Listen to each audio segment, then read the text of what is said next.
Halo teman-teman, jumpa lagi bersama kakak di channel Guru Les. Nah, pada seri video kali ini kita akan belajar tentang materi fisika, yaitu gerak. Nah, pada video kali ini kita akan bahas tentang konsep gerak, perpindahan, dan jarak. Yuk, kita mulai aja pelajaran kita.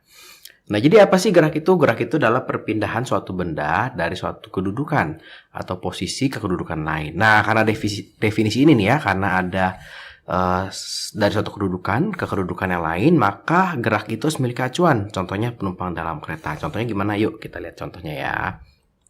Nah, misalnya dalam kereta ya. Kalau kita lihat dalam kereta yang sedang bergerak ini, penumpang yang ini nih, misalnya penumpang ini, itu tidak bergerak terhadap penumpang ini ya, jaraknya tetap sama. Tetapi para penumpang ini pasti bergerak terhadap, misalnya di luar ada apa nih? Di luar ada, oh nih ada gedung, ada sesuatu di sini, ada mobil. Semua penumpang di sini bergerak terhadap si mobil ini gitu ya, karena dia ikut bergerak bersama kereta.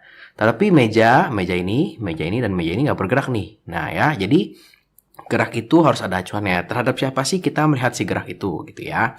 Contoh misalkan kamu lagi naik mobil, misalkan naik mobil online gitu ya, kamu duduk di belakang pak supir. Ya kamu terhadap supir tidak bergerak gitu ya, karena kamu tetap duduk gitu. Kecuali kamu pindah duduknya di belakang kursi penumpang gitu ya.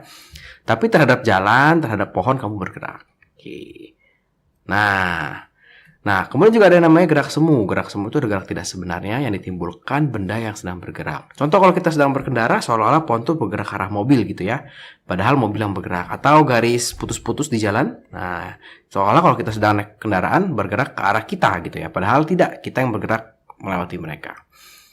Nah, kemudian juga ada yang namanya gerak relatif. Nah, karena tadi berdasarkan acuan terhadap siapa gitu ya, maka gerak itu memiliki suatu kecepatan atau gerak relatif gitu. Terhadap siapa sih kita melihat benda tersebut gitu ya. Misalnya kakak punya pohon, kakak punya batu gitu ya, kakak punya sepeda, punya mobil. Nah, mobil sedang bergerak ke sini. Nah, si pohon ini diam terhadap si batu gitu ya. Berikut pun si batu diam terhadap pohon. Tapi si mobil ini bergerak terhadap pohon. Nah, si pohon pun seolah-olah bergerak terhadap mobil gitu ya. Nah, itu namanya gerak semu. Oke. Nah, sekarang kita coba contoh soal gerak relatif. Jadi kalau kakak punya tiga buah benda nih, ada benda A, benda B, dan benda C.